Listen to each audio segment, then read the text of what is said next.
나는 내가 강의할 때 핸드폰으로도 한 번도 신경질을 부린 적이 없어, 내가.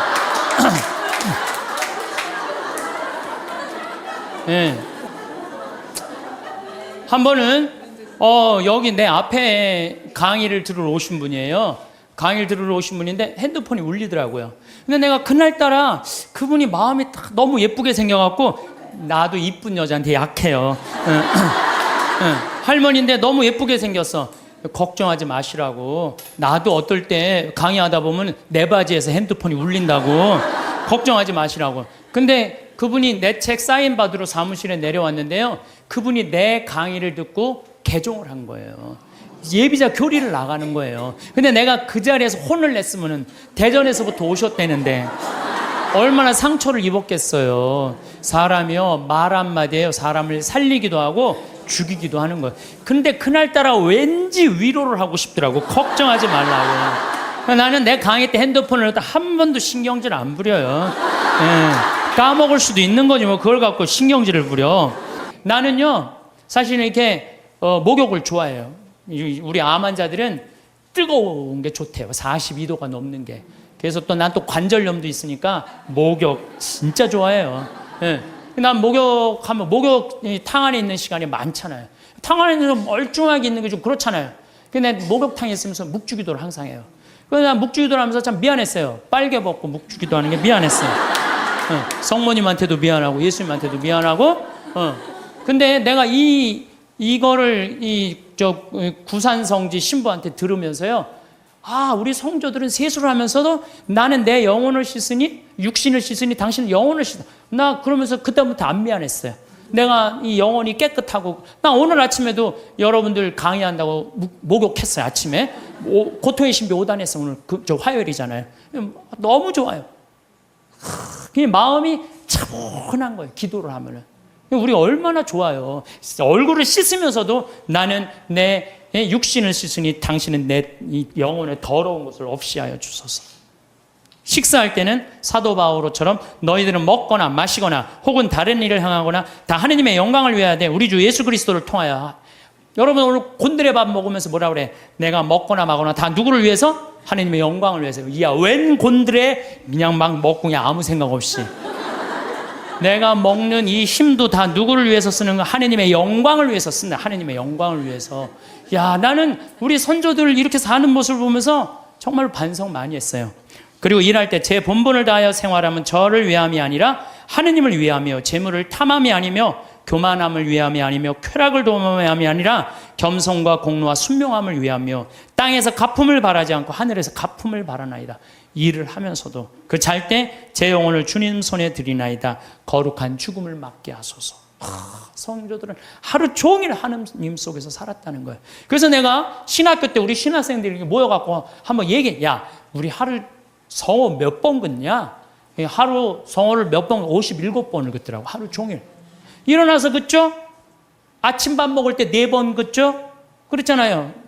주님, 성부와 성자 성 주님 은혜로 내려주신 우주가 강복하소서 성호 또 긋잖아요. 다 먹고 전능하신 주님을 참여합시다. 그리고 그냥 세상을 떠난 모든 교우들이 천재자비하시면 평안히 또 그 4번 긋잖아요. 밥 3끼만 먹어도 12번을 긋는 거예요. 12번. 그렇죠? 근데 우리는 어떻게 해요? 먹을 땐 긋는데도 또 먹고 나면 또 안 긋는 사람들 많아요. 먹고 나면 안 긋는 사람들 많아요. 그 다음에 신학교 때 아침 성물대 할 때 긋죠. 즉가리한 노래할 때 긋죠. 강복 받을 때 긋죠. 미사할 때 긋죠. 미사할 때 복음할 때 3번 긋잖아. 조그만 거 이렇게 3번. 3번. 끝날 때 이것만 해도 5번, 10번입니다. 수업 시작할 때 긋고 끝날 때 긋고. 신학교는요, 체육 시작할 때도 거요. 운동할 때도 긋고. 간식 먹을 때도 거. 요즘 어떤 신부님은 1,000원 이하는 긋지 말라고. 1,000원 이하도 거요. 1,000원 이하도 그세요. 1,000원 이하도 그셔. 그래갖고 정말 나는 우리 지금 500만 천주교 교우들이요, 밥 먹을 때, 그리고 지나가면서 불쌍한 사람 볼 때도 없고, 만약에 누구 교통사고 나는데 누구 피했으면 아이고 감사합니다 긋고, 그리고 여러분들 운전할 때, 탈 때 긋고, 내릴 때 감사하다고 긋고, 이것만 거도요 최소한 30번 이상은 커요. 성어를 많이 금은 글수록요, 이거 내가 누구 자식이라는 거야? 하느님의 자식이라는 거예요. 루카복음 12장 8절에 보면 내가 너희에게 말한다. 누구든지 사람들 앞에서 나를 안다고 증언하면 사람의 아들도 하느님의 천사들 앞에서 그를 안다고 증언할 것이다. 근데 여러분들 밥 먹을 때 남들이 보면 성당 안 다니는 친구들이 있으면 성호 걷는 거 좀 창피하잖아요. 그러니까 안 거. 그러면 안다고 증언하는 거 아니잖아요. 그럼 예수님도 하느님 천사 앞에서 안다고 증언할 것 같아요? 안 할 것 같아요? 증언 안 해. 그세요, 자신 있게. 한 번 긋고 두 번 그면요 점점 자신 있어져요. 그세요. 미안할 거 하나 없어요. 왜? 하느님 꽉 붙잡고 살려면 어떻게? 거야 돼요. 그 긋는 사람이 죽을 때 가슴에 뭐가 있는 사람들이야? 여건 있는 사람들이야. 그런 사람들 죽을 때 어떻게 주소가 씩 웃으면서 죽을 수 있는 거예요. 아, 근데 그냥 밥 먹을 때 미안하다고 안 긋고, 다른 친구들한테 창피하다고 안 긋고, 성당도 나가고, 나갈 날 안 나가고, 이런 사람 죽을 때 불안해요. 초조하게 죽는단 말이에요. 하나님 꽉 붙잡고 사시면서 정말 여건에 가슴 안에 있는 여건 찢지 마세요. 찢지 마시고 꼭 간직하다가 여러분들 언제 어느 순간에 돌아가셔도 난 이제 어디 간다? 하느님 아버지 집에 간다. 그런 분들은 절대 죽음이 우리를 불안하게 안 한다는 거예요. 신부님, 이렇게 신앙 강요하다가는요 우리 집 자식들 다 가출합니다. 다 가출합니다. 요즘 시대가 어느 시대인데 그렇게 물론 우리가 신앙교육을 잘못하는 게 있어요. 유대인들은요 삶과 신앙을 분리하지 않습니다. 제가 작년에 그 이스라엘 갔다 왔을 때 이 이스라엘에서 초청을 했으니까 보통 성지순례 갈 때는 성지순례 온 사람들끼리만 묶어갖고 호텔로 가잖아요. 근데 이번에는 전부 유대인들 머무르는 호텔을 다 갔어요. 근데 유대인들 머무르는 호텔도 또 완전히 오리지널 종교인들이 모이는 데가 있어요. 그래서 내가 하루는 내려가서 밥을 먹으려는데 잘못 찾아갖고 걔네들 간 데로 간 거예요. 분위기가 이상하더라. 다 머리에 이상한 거 쓰고 다른 데 앉아 있었어요. 그런데요 제가 놀라운 장면을 봤어요. 아버지, 엄마, 아들, 딸들이 있는데 아들이 중학교 2학년쯤 돼보는 아이야. 머리에 키파라고 동그란 모자를 쓰고 모세오경, 토라를 걔네들은 성서를 읽으면서 흔들면서 읽어요.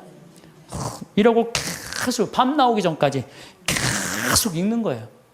근데 아버지가 그걸 흐뭇하게 지켜보더라고요. 근데 저쪽에 식탁에 앉은 놈도 이러고 저쪽에 있는 걔네들이요 누구나 다 안식일날 그날 이렇게 탁 이러고 성서를 읽더라고요. 우리나라에 지금 성당 다니는 애들이 밥 먹기 전에 어디 여행 가서 성서 이렇게 이러고 읽는 애들이 있어요? 한 명도 없어요. 삶과 신앙이 분리되어 있는 거예요. 성당 따로 세상살이 따로 하는 거예요. 근데 유대인들은 성당과 세상살이를 분리하지 않는 거예요. 그러니까 우리나라는 이렇게 보면은 엄마는 성당 레지오 열심히 해, 아빠는 사목회 열심히 해, 애는 청년회 열심히 해, 딸은 성가대 열심히 해. 바깥에 나가서는 진짜 열심히 하는데 집에 들어와서는 서로 성당 안 다니는 척해요. 집에 들어와서는 같이 모여갖고 기도하거나 찬양하거나 마지막 기도 안 한다는 얘기예요. 저는 미사 끝날 때 우리 직원들하고 할 때는 나는 미사 끝나고 난 다음에 직원이 네다섯 명이잖아요. 그러면요 주군을 위한 기도, 형제를 위한 기도, 부모를 위한 기도, 자녀를 위한 기도, 부부를 위한 기도 다 바쳐요. 왜 바치느냐? 바치면요 재밌어요. 그걸 바치면요 신나요. 왜? 이번에는 부부를 위한 기도, 이번엔 부모를 위한 우리 엄마 아버지, 자녀를, 나는 자식은 없지만 우리 조카를 위한 조카 다 하면요 기도를 우리가요 묵상 기도도 중요하지만 염경 기도도 중요해요. 염경 기도 참 중요한 거예요. 그래서 묵상 기도, 염경 기도, 관상 기도 다 있는데 기본은 뭐야? 염경 기도예요. 이게 아무것도 아닌 것 같아도 여러분들 신앙을 굉장히 업을 시켜주는 거예요. 제가 지난주에 어디까지 얘기를 했느냐면 제가 위암 수술을 하고 2년이 지나서 나자렛에서 갈릴레아로 떠나는 그런 얘기를 했습니다. 이스라엘 투어 미니스트리라고 관광청에서 초청을 한 거예요. 예수님이 가신 60km를 복원을 해놨으니 한번 걸어봐라. 봤는데 그 나자렛에서 시험산이라고 추락산 한 380m 정도 되는 데인데 정말로 밑에 바위가 있어요. 예수님 거기서 떨어졌으면요 그날로 끝난 거예요. 시작하자마자. 근데 그 시험산 그 바위산에 올라가 보니까요 그 이스라엘 평화가 쫙 펼쳐져 있는데 끝에 무슨 산이 있느냐면 깔멜산이 있어. 깔멜산. 그 이스라엘 평야가 그 시험산에 가보면 쫙 펼쳐져 있어요. 완전 제자가 된 기분이야. 제자가 된 기분. 그래갖고 그냥 예수님이 이제 쫙 펼쳐서 가자. 이제 나도 이제 제자들처럼 예수님 따라간 거죠. 그런데 가다가 보니까 60km 내내 무슨 꽃만 있느냐면은 우리 여러분들 유채꽃 알죠?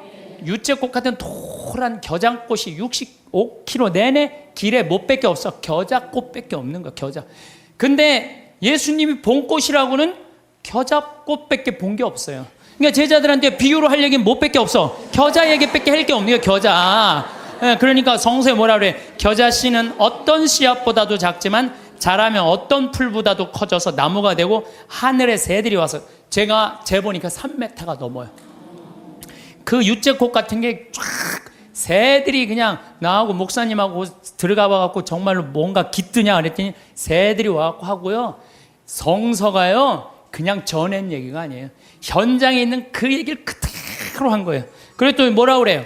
그러니까 마태복음 17장 20절에 이런 얘기가 나와요. 너희가 겨자씨 하나 할 만한 믿음이라도 있으면 이 산더러 여기서 저기로 옮겨가라 하더라도 그대로 옮겨갈 것이다.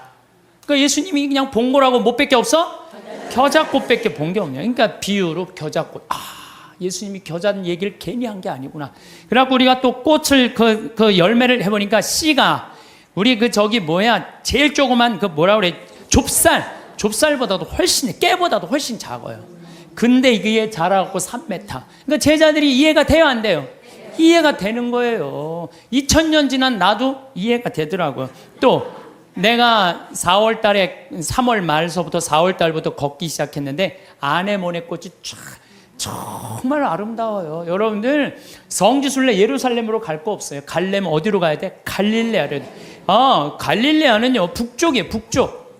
예, 남쪽. 예루살렘은 남쪽에 있고요. 예, 이 갈릴레아는 여기 사해가 있고 그 위에 예루살렘이 있어요. 여긴 예수님 활동 지역은 갈릴레아예요. 갈릴레아는요 학자를 만들고 싶으면은 예루살렘으로 보내고 돈을 벌게 하고 싶으면 갈릴레아로 가요. 여기는 완전히 옥토예요. 옥토. 경치도 얼마나 좋은지 몰라요. 천국이 따로 없어요.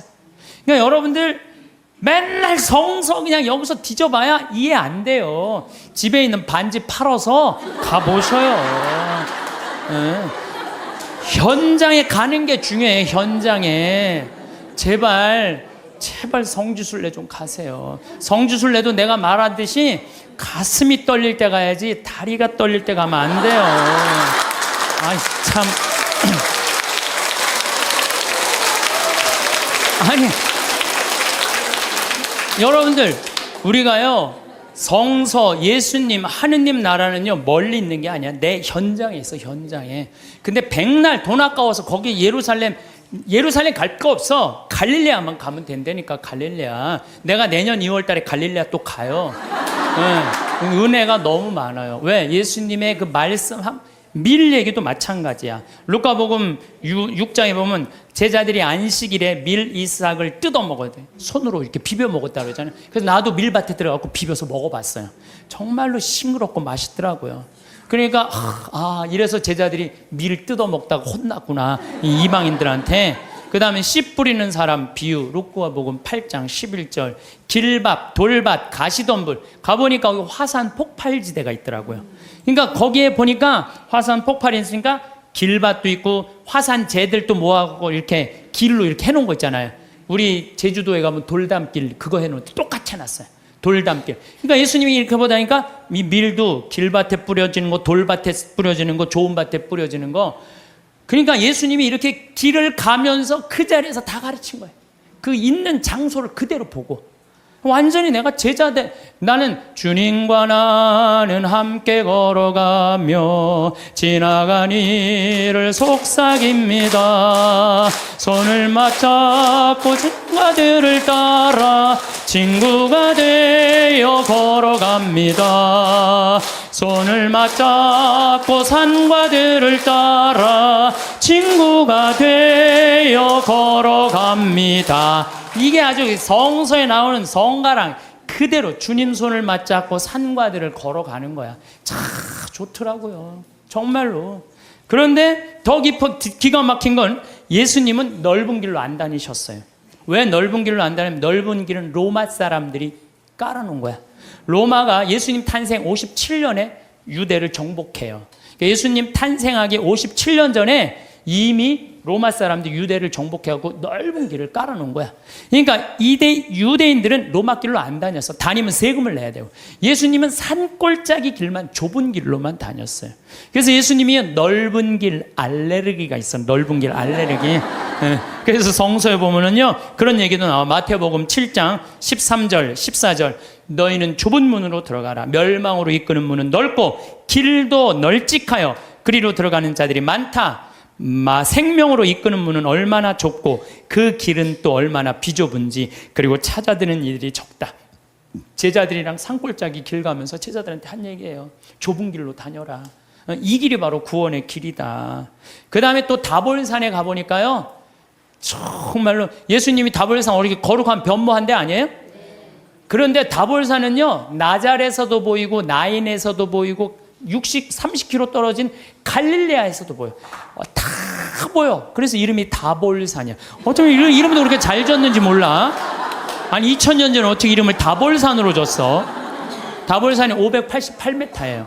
그런데 제가 말하는 300m, 500m는 갈릴레아는 거의 평지예요. 이스라엘 평야의 산만 속 솟고 이렇게 돼 있어요.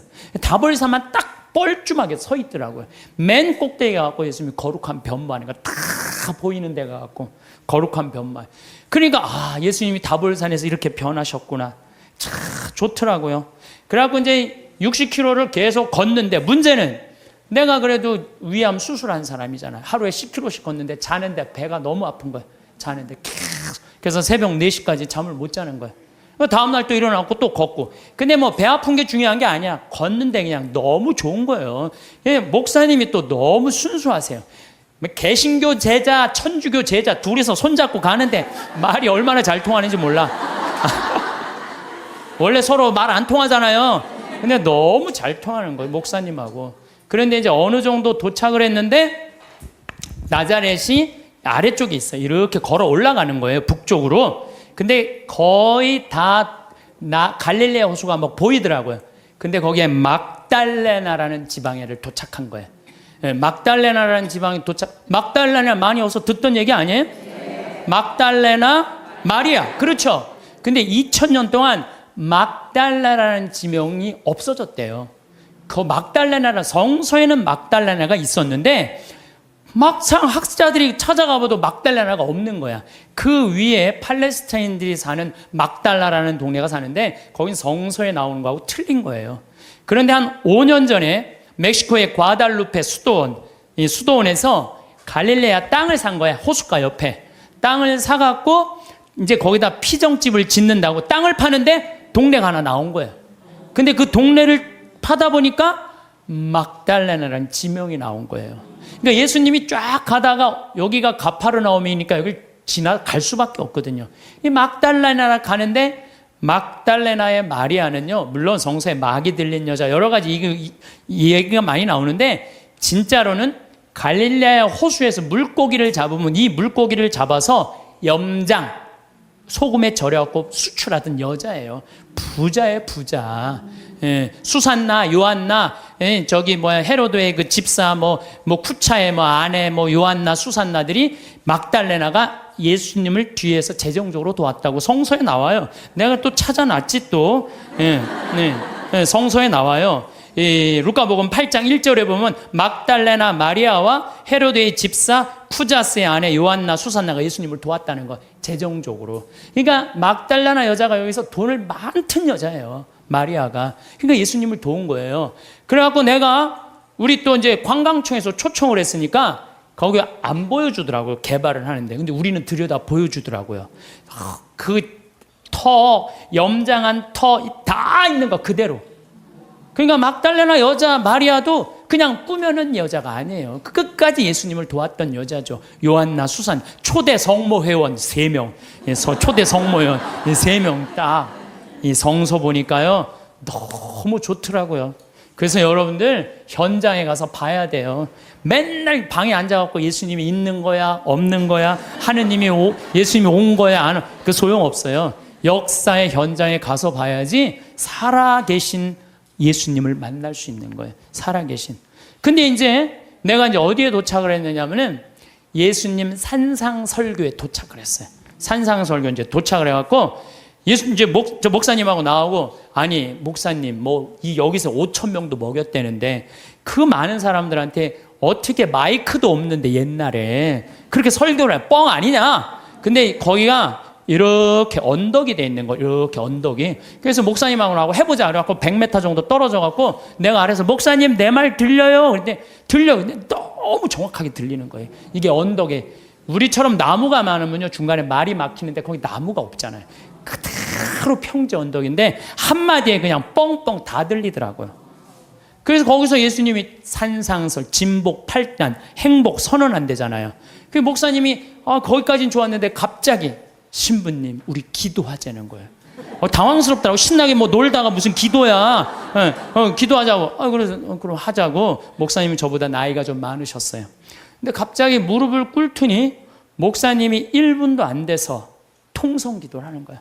아버지 이러면서 당황스럽더라고요. 아니 우리 신부들이 아버지 통성 기도 해본 나는 한 번도 없거든요. 통성 기도를 해본 적이 평생 살면서 통성 기도를. 근데 1분 만에 목사님이 아버지 감사합니다 그러는데 나는 이렇게 옆에 앉아갖고 이걸 어떻게 해야 되나, 내가 같이 통성 기도를 해야 되나. 근데 이게 눈물이 나와야지 통성 기도를 하죠. 5분 동안 빨리 끝내시겠지. 5분 동안 계속 하시는 거예요. 기도를. 끝날 것 같지가 않은 거야 내가 보기엔.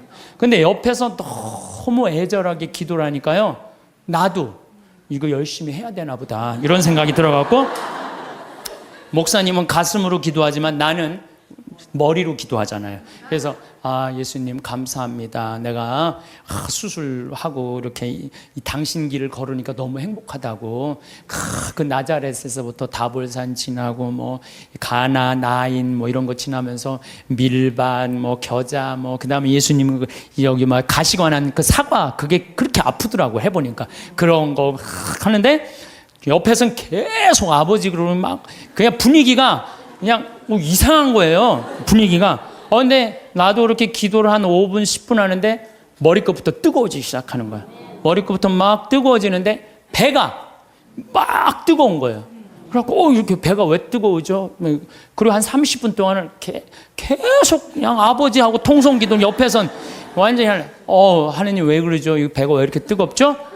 그런데요, 그거 기도가 끝났는데 그날 이제 호텔에 가서 잠을 자는데요, 2년 만에 처음으로 한 번도 배 안 아프게 아침 밤 한 9시부터 다음날 6시까지 그대로 잔 거예요. 다음날 일어났는데 내가 2년 동안 맨날 밤마다 배가 이렇게 찢어지듯이 아팠는데 안 아프고 일어난 거예요. 가만히 있어봐. 내가 어젯밤에 한 번도 배가 안 아팠는데 이상하다. 그날 이후부터 오늘 딱 거의 1년이 지났는데 한 번도 배가 안 아픈 거예요. 여러분들, 아니 이게 너무 신기한 거예요. 왜 신기하냐면은 그날 막 배가 막 뜨거운 게 느껴졌거든. 막 내 CD 듣고 막 온몸이 뜨거워진다 그래. 발가락에 감각 걸린 우리 음악 선생님처럼 그날 온몸이 뜨거웠더니 배가 막 뜨거운 거야. 그날부터 하나도 안 아픈 거예요. 그러니까 내가 1년 동안 강의를 250번을 해. 매일 3시간 이렇게 3시간 4시간씩 강의해도 돌아다니는 거예요. 그래서 저는요, 그날 목사님 옆에 너무 붙어서 기도한 게 내가 효과를 본 것 같아요.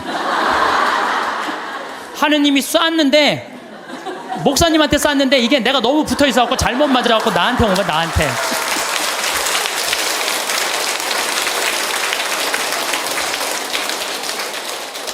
근데 사실은 저는 기적을 좋아하는 신분은 아니에요. 왜냐하면 이게 내 몸에 기적이 일어나면 인생 피곤해요. 기적이 일어나면 간증회로 돌아다녀야 될 거 아니에요. 그렇죠? 여러분들 기적이 일어나고 삶에 하나님의 은총에 꽉 있으면 간증 안 하면 그거 달란트, 마태복음 25장에 내가 너한테 달란트 5개 줬다.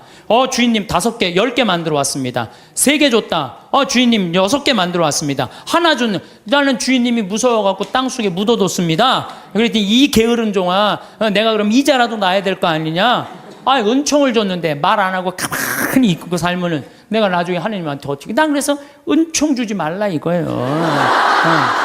내 인생 피곤하니까.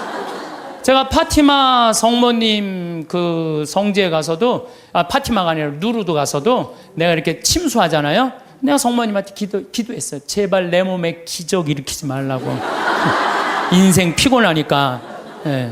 그런데 제가 그런 체험을 하면서 여러분들 나만 그런 기적이 일어날까요?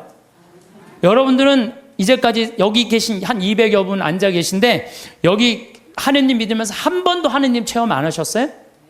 다 했어요. 다 했어요. 근데 뭐가 문제예요? 까먹는 거예요. 까먹는 거예요.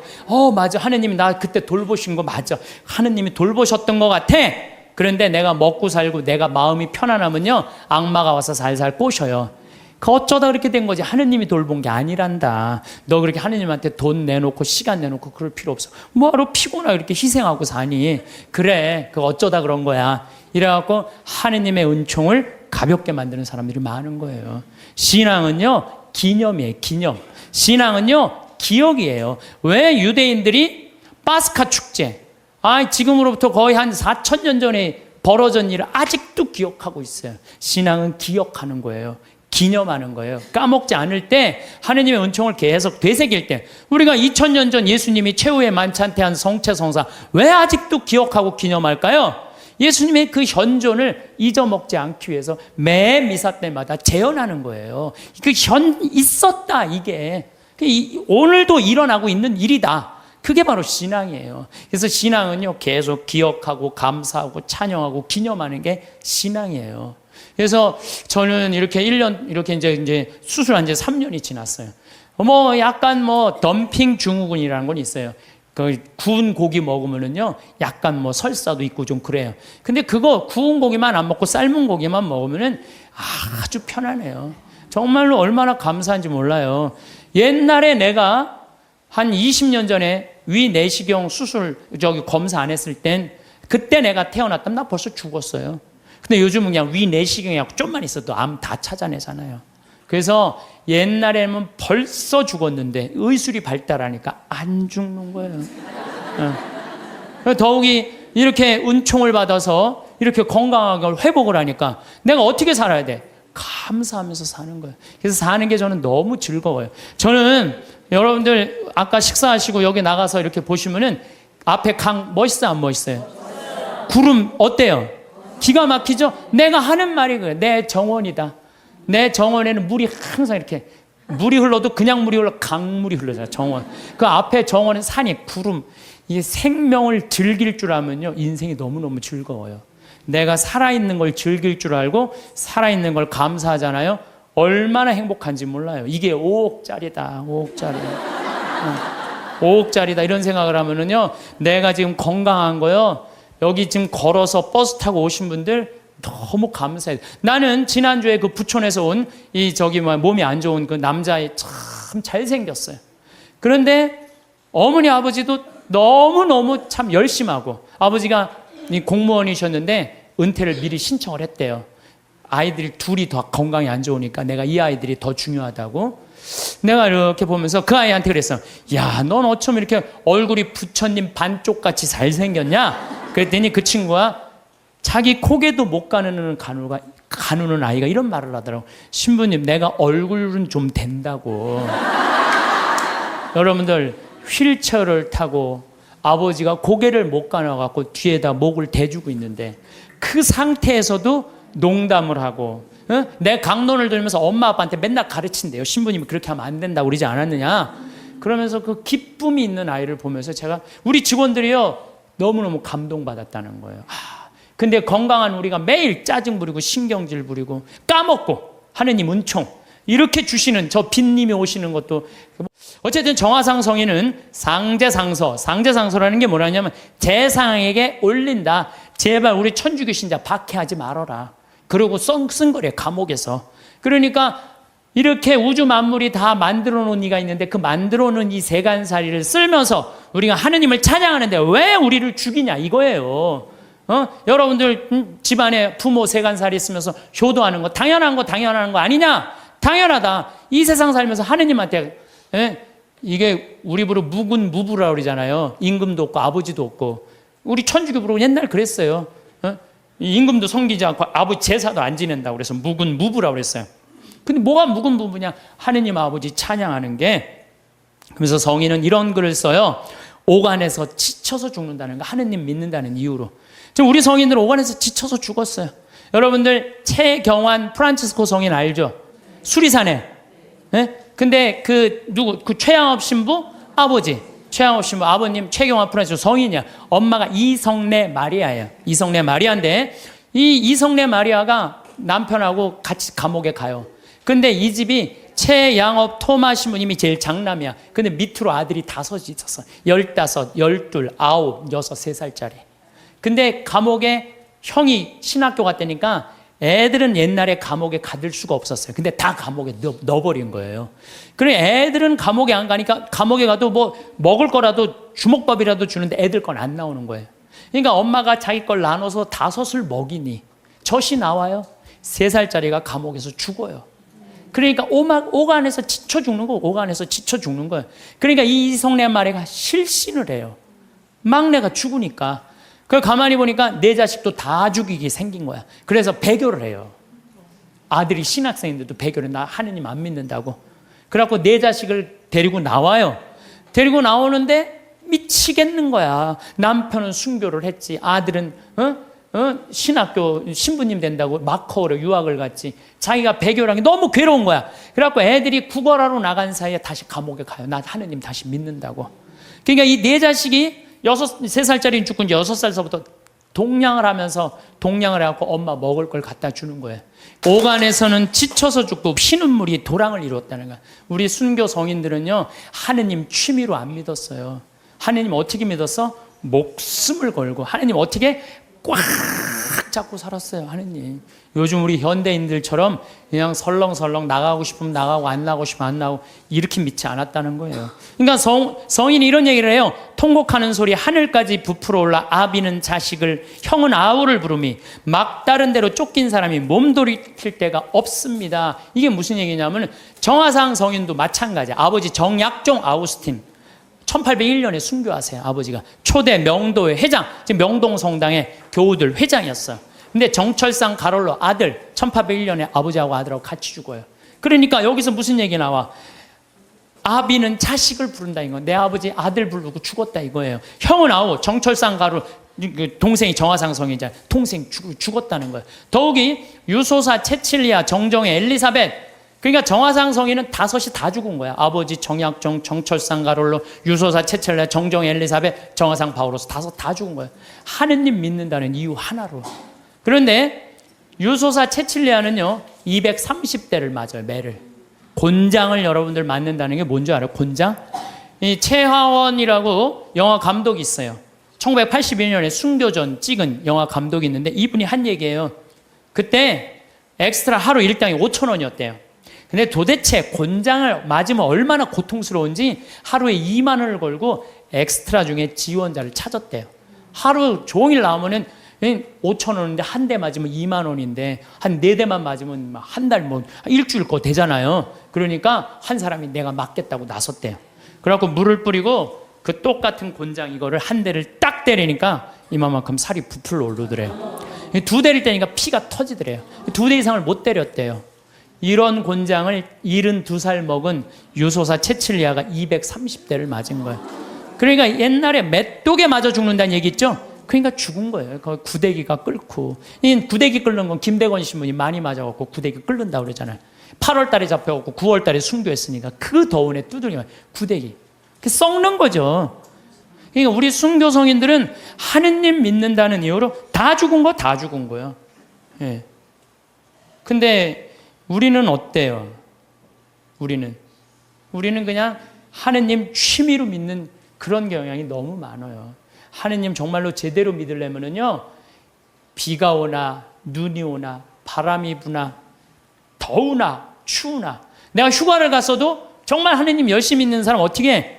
휴가 간 지역에 시골 성당이 제일 먼저 찾아오고 주일 미사 몇 시인지 알아보고, 놀다가도 자 우리 미사 참여하자. 그럼 미사 참여하고 노는 사람들, 그런 사람들이 어떻게 하느님 꽉 붙잡고 사는 사람들이에요. 그러니까 이 존 포웰이라는 신학자는 이런 말을 해요. 현대인들은 하느님을 골치 아플 때 먹는 아스피린 정도로 생각해요. 골치 아플 때. 언제 골치 아파? 애 대학 입시 때 골치 아파요. 우리 애 임용고시 볼 때, 남편 뭐 승진 시험 볼 때 이렇게. 그러니까 성지신 분들 내가 얘기 들어보면요, 우리나라 성지들이요 수학 능력 평가 먹고 산대요. 그때만 되면 미사여물이 그렇게 들어온대요. 성지순례도 그렇게 많이 온대요. 근데 그거 끝나면 딱 끊어진대. 그러니까 하느님을 골치 아플 때 먹는 아스피린 정도로 생각하는 거야. 그러니까 여러분들 그러시면 안 돼요. 비가 오나 눈이 오나 변함없이 하느님 믿는 거죠. 저는 이슬람 사람들 신앙생활에 대해서 깜짝 놀랄 때가 참 많아요. 물론 테러 저지르고 전 세계에 화근이 돼요, 이슬람 사람들이. 근데요, 이슬람 사람들은 라마단 기간이 되면은요, 우리 천주교 사순식하고 똑같아. 해가 떠 있는 동안 물도 입에 안 돼요. 내가 터키 그 성지순례 갔을 때 버스 기사가 이슬람 사람이었어요. 이 사람은요, 해 떠 있는 동안 입에도 안 돼. 계속 저 코란 읽더라고. 코란 계속 뭐 마시라고 안 먹는데 자기는 모슬렘이라고. 그리고 이슬람 사람 메카를 향해서 하루에 4번 언제나 매일 아무데나 돗자리 펴놓고 절해요. 그러니까 우리 천주교는 그냥 신앙생활 진짜 거저하는 거 거저. 제가 어떤 신부님한테 들은 얘기인데, 나이가 꽤 드신 신부님이에요. 내가 호주 갔을 때 옛날에는 아침 기도 저녁 기도 굉장히 길었대요.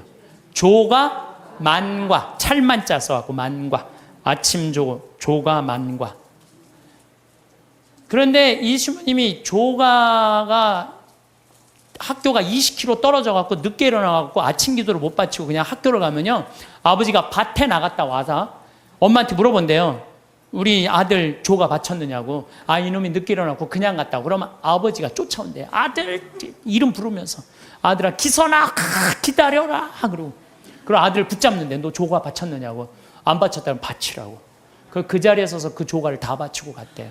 근데 옛날에 조가가 여러분들 어떻게 했는지 알아? 성호경, 오벨에 5번 십자가에 절하고, 천주경, 성모경, 사도신경, 사제경, 관유하심을 구하는 경, 대회제경, 알지도 못해 무슨 기도인지, 도우심을 구하는 경, 사하심을 구하는 경, 호수천신송, 성계와 증인을 위하여 외우는 경. 내가 강의할 때 웬만하면 다 외워서 해요. 이건 아무리 외우려고 해도 안 외워지더라고. 참.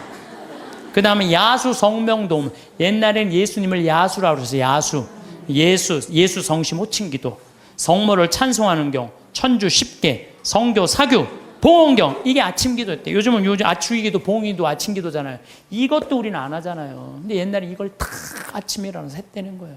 만과, 성호경, 성령 강림송, 죄를 알게 하심을 구하는 경, 고제경, 과유하심을 구하는 경, 사하심을 구하는 경, 소외제경, 호수천신송, 성모 덕서 도서 소도문, 형제 친척 친구 은인을 위하여 외우는 경, 죽은 모든 이를 위하여 외우는 경, 삼덕송, 오사례 5가지 감사송, 천주께서 기르시고 돌보시는 은혜, 강생 구속의 은혜, 죄를 사해 주시는 은총의 은혜, 성교회로 인도하시고 천국으로 이끄시는 은혜.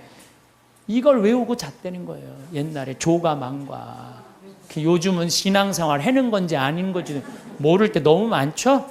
그리고 이 집은요, 형제가 7형제였는데 묵주가 9개가 내려오지 않으면요 잠을 안 재웠대요. 묵주기도 5단을 바치고 잤다는 거예요. 참.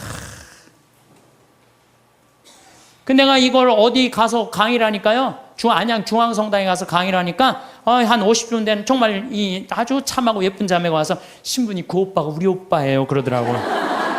근데 그 자매 하는 말이 자기 자모회장을 한대요. 그죠? 신부가 2, 수녀님 1 나왔다는 거예요. 그 나머지 형제들도 다 성당에서 봉사를 한다는 거예요. 하느님 일을 하는 집은요 달라요. 그리고 축복을요 30배, 60배, 100배의 축복을 받아요. 하느님 일하는 집은. 하느님을 까먹고 사는 집들 있죠? 나중에 반드시 감옥에 가요. 봐요. 요즘 감옥에 가는 사람들 봐요. 아무리 잘 나가도요, 하느님 까먹고 그냥 자기만 하는 사람 반드시 가는 건 아니지만은,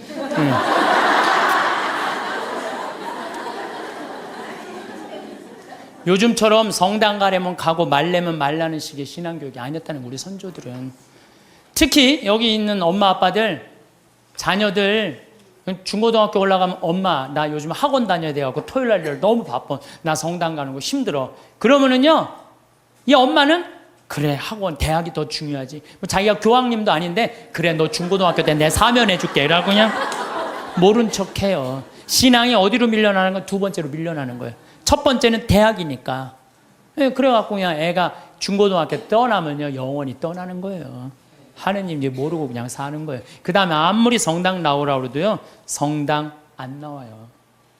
그래서 우리 성도들의 하루 일과를 하면요, 아침에 잠을 깨면서 즉시 성호를 그면서 예수 마리아 요셉 그런대요. 눈 뜨면 뭐라? 예수 마리아 요셉 그래. 눈 뜨면 예수 마리아 요셉. 나도 신학교 때 아침 기상종을 쳤어. 내 목소리가 크니까 기상종을 치면서 내가 베네디카무스 도미노, 이게 뭐냐면 주님을 찬미합시다라는 거. 아침에 그 기숙사 전체 강당에 내 소리가 다 울려요. 목소리 워낙 크니까. 그러면 이제 신학생들이 누워서 그 소리가 들리면은 침대에서 데오그라시아, 하느님께 감사합시다. 그리고 하루를 시작했다는 거예요.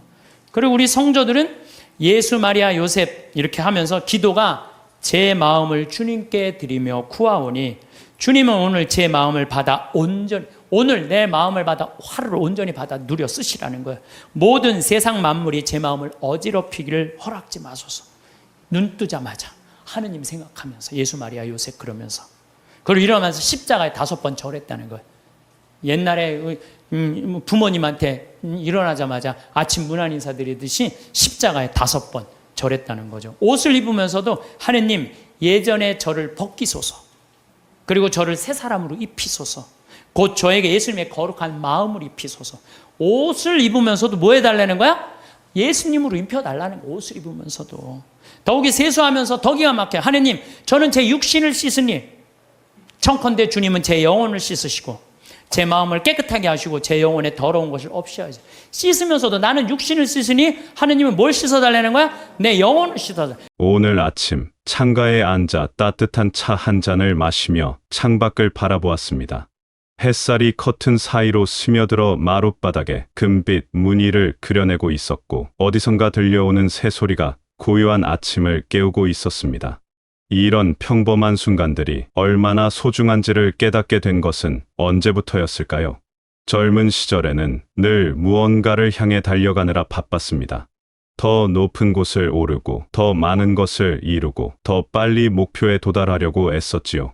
그때는 지금 이 순간보다는 내일의 성취가, 현재의 평온보다는 미래의 성공이 더 중요해 보였습니다. 하지만 세월이 흐르면서 진짜 소중한 것들은 사실 아주 가까운 곳에 아주 평범한 일상 속에 숨어 있다는 것을 알게 되었습니다.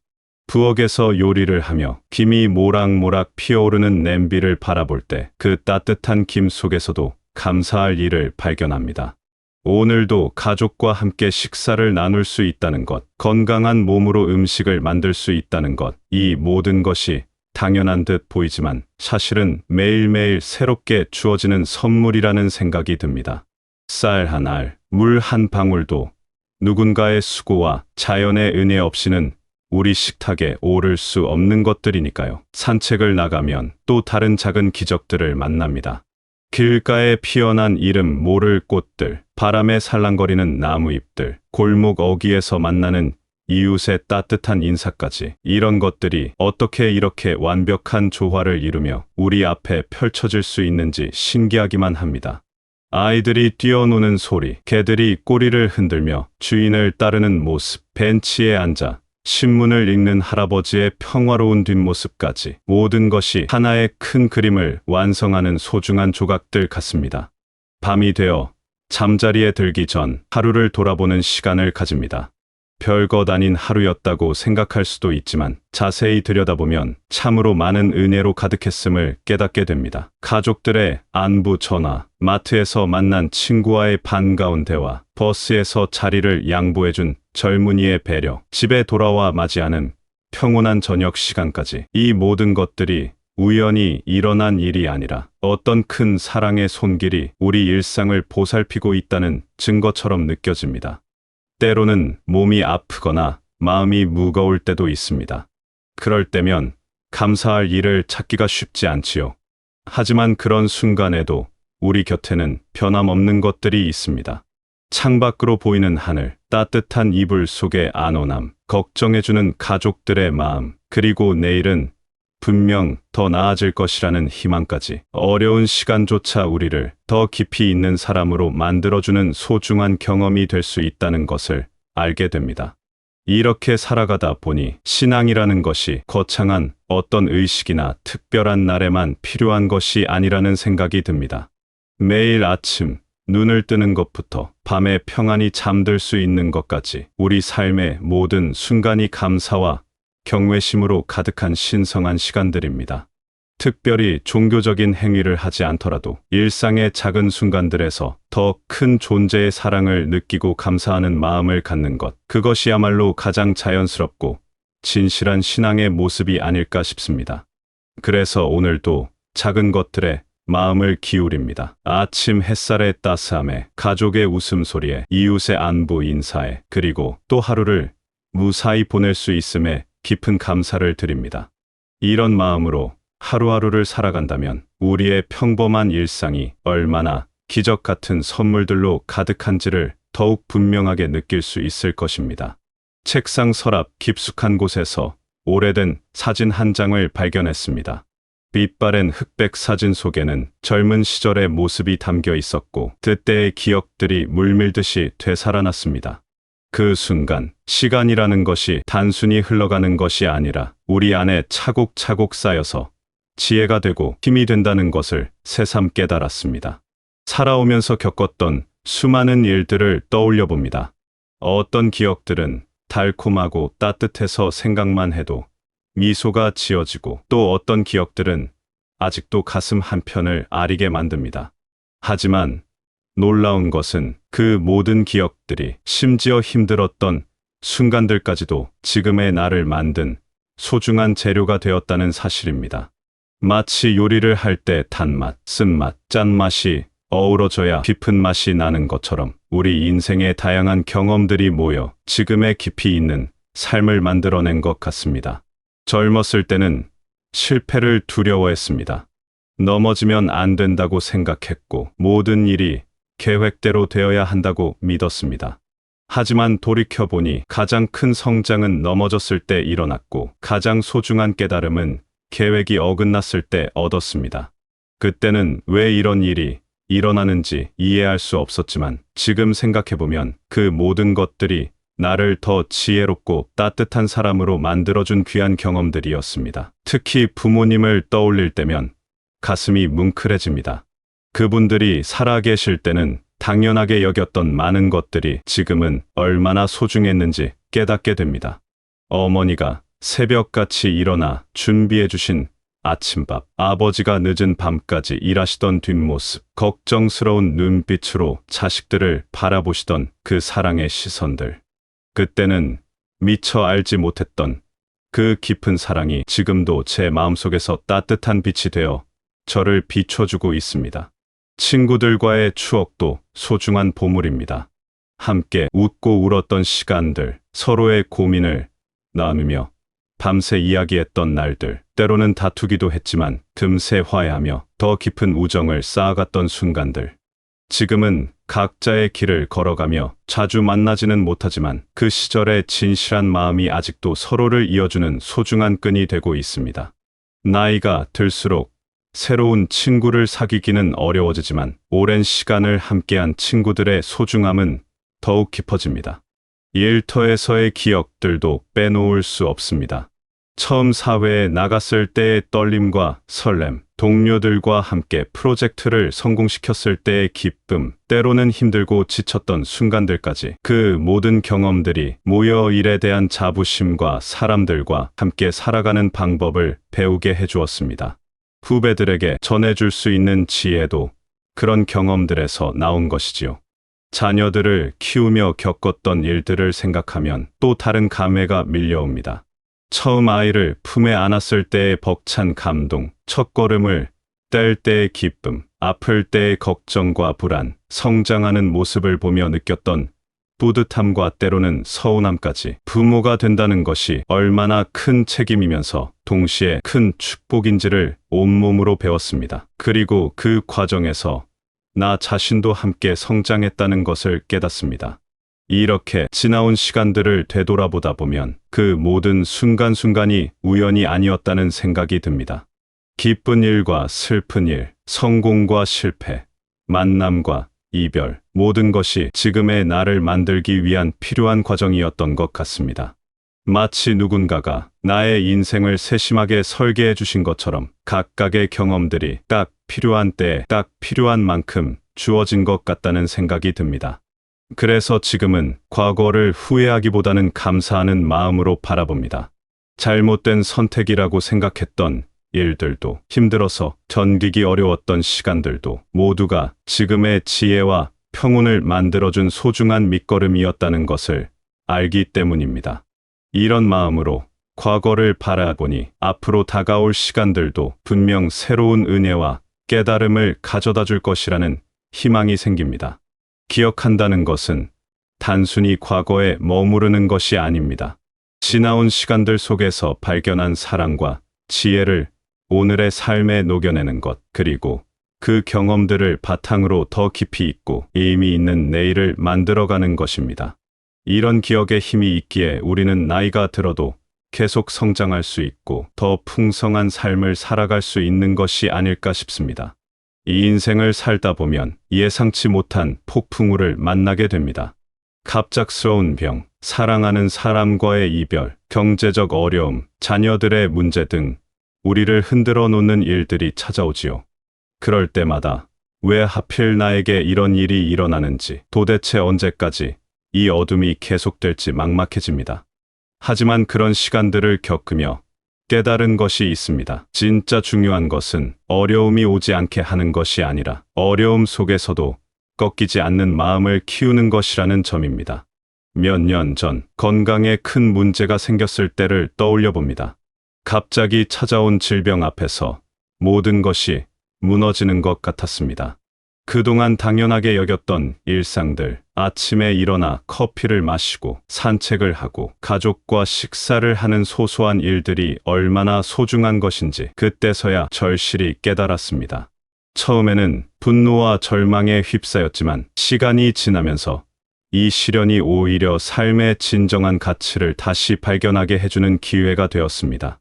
병원 침대에 누워 창밖을 바라보며 많은 생각을 했습니다. 지금까지 얼마나 많은 것들을 당연하게 여기며 살았는지, 정말 중요한 것들은 놓치고 사소한 것들에 매달려 있었는지를 돌아보게 되었습니다. 그리고 놀랍게도 그 고통스러운 시간 속에서도 감사할 일들을 발견할 수 있었습니다.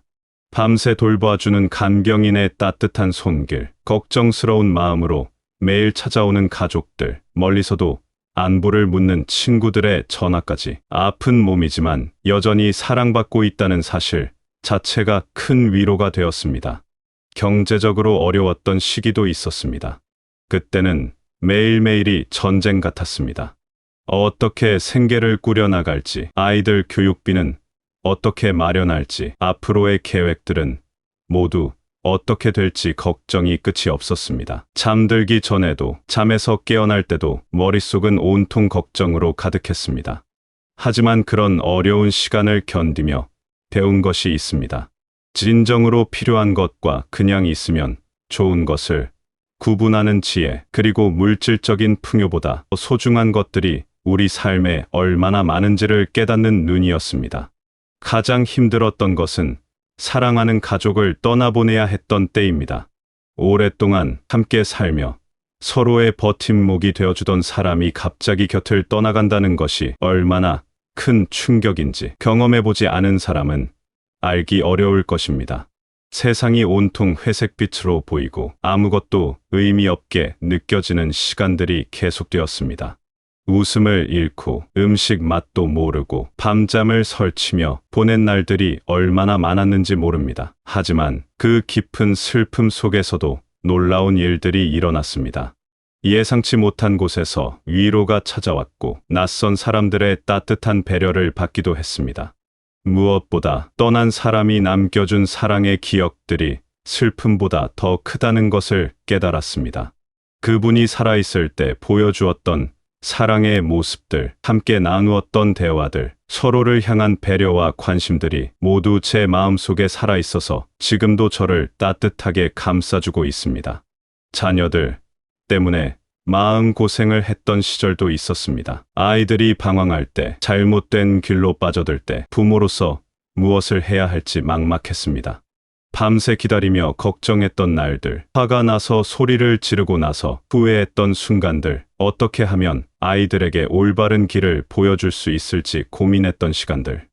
그런 경험들을 통해 부모의 사랑이란 때로는 기다림이고 때로는 놓아주는 것이라는 깊은 진리를 배웠습니다. 이런 어려운 시간들을 겪으며 깨달은 것이 있습니다. 이 인생의 고난은 우리를 파괴하려고 오는 것이 아니라 우리 안에 숨어있던 강인함을 일깨워 주려고 온다는 것입니다. 마치 근육이 저항을 받아야 강해지는 것처럼 우리의 마음도 어려움을 견뎌내면서 더욱 단단해지고 깊어집니다. 그리고 그런 경험을 통해 다른 사람의 아픔을 더 잘 이해하고 공감할 수 있는 따뜻한 마음을 갖게 됩니다.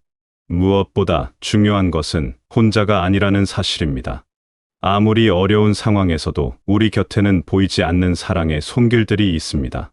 가족의 사랑, 친구들의 우정, 이웃들의 관심, 그리고 우리를 둘러싼 자연의 아름다움까지 이 모든 것들이 어려운 시간을 견뎌낼 수 있는 힘을 줍니다. 특히 신앙을 가진 사람이라면 보이지 않지만 항상 우리와 함께 하시는 분이 계시다는 믿음이 얼마나 큰 위로가 되는지 알 것입니다. 지금 돌아보니 그 모든 어려웠던 시간들이 헛되지 않았습니다. 고통스러웠지만 그 시간들을 통해 진정으로 중요한 것이 무엇인지 배웠고 인생의 더섭음과 동시에 소중함을 깨달았습니다.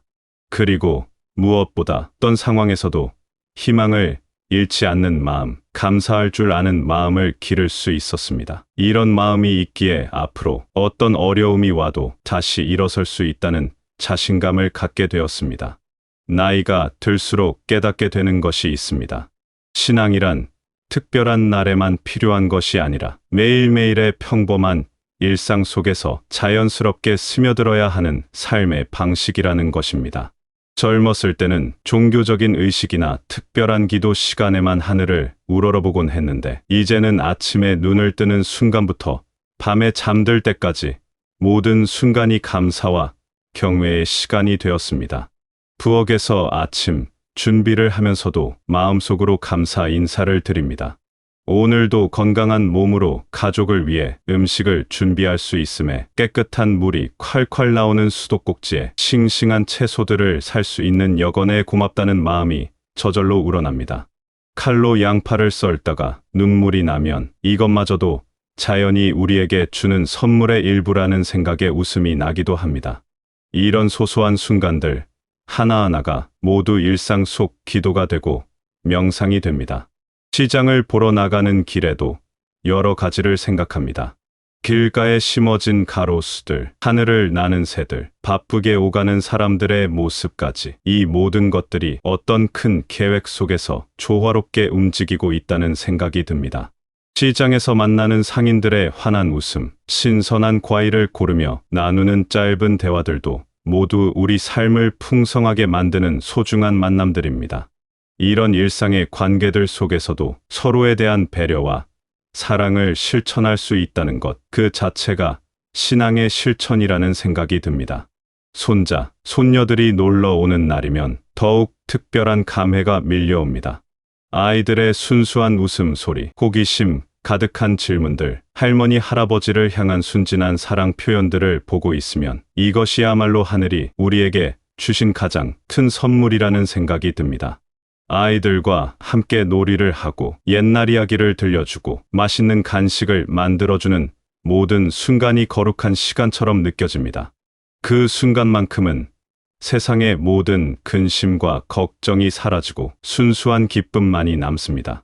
이웃과의 관계에서도 신앙은 자연스럽게 드러납니다. 아픈 이웃을 위해 죽을 끓여주고 혼자 사는 분의 안부를 챙기고 어려운 일이 있을 때 조용히 도움의 손길을 내미는 것들. 이런 작은 실천들이 교회나 절에서 하는 의식보다 더 진실한 신앙의 모습일 수도 있다는 생각이 듭니다. 나이가 들수록 말보다는 행동으로, 거창한 선언보다는 작은 배려로 사랑을 표현하는 것이 더 자연스럽고 의미 있게 느껴집니다. 저녁 시간이 되어 가족들이 모이면 하루 종일 각자의 자리에서 고생한 가족들을 위해 마음속으로 감사 기도를 드립니다.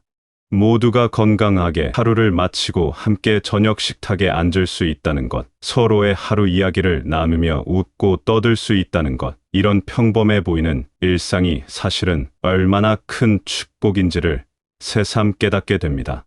식탁에서 나누는 대화 속에서도 가족들의 고민을 들어주고 격려해주는 것에서도 사랑의 실천을 발견합니다. 밤이 되면 하루를 정리하는 시간을 갖습니다. 침대에 누워 천장을 바라보며 오늘 하루를 돌아봅니다. 잘한 일도 있고 부족했던 일도 있지만 그 모든 것을 있는 그대로 받아들이고 내일은 더 나은 하루가 되기를 소망합니다. 이런 반성과 다짐의 시간이 저에게는 가장 소중한 기도 시간입니다. 특별한 기도문을 외우지 않아도 마음속 깊은 곳에서 우러나오는 감사와 소망이 진실한 기도가 됩니다. 계절이 바뀌는 것을 느낄 때도 경이로움을 느낍니다. 봄에는 새싹이 돋아나는 생명력에, 여름에는 푸르른 녹음과 따가운 햇살에, 가을에는 풍성한 수확과 아름다운 단풍에, 겨울에는 고요한 설경과 포근한 실내 온기에 감사합니다. 이런 자연의 변화 속에서 우리 인생의 계절들도 떠올려 봅니다. 청춘의 봄, 한창 때의 여름, 성숙한 가을, 그리고 지금의 겨울까지 각각의 계절이 모두 고유한 아름다움과 의미를 가지고 있다는 것을 깨닫습니다. 이렇게 살아가다 보니 신앙이라는 것이 거창한 교리나 복잡한 의식이 아니라 일상의 모든 순간에서 감사하고 사랑하며 배려하는 마음가짐이라는 것을 알게 되었습니다. 특별히 종교적인 행위를 하지 않더라도 매일의 삶 자체가 기도가 되고 예배가 될 수 있다는 깨달음이 마음을 편안하게 해줍니다. 그리고 이런 마음으로 살아갈 때 우리의 평범한 일상이 얼마나 신성하고 의미 있는 시간들인지를 더욱 분명하게 느낄 수 있습니다. 이렇게 긴 이야기를 나누면서 새삼 깨달은 것이 있습니다.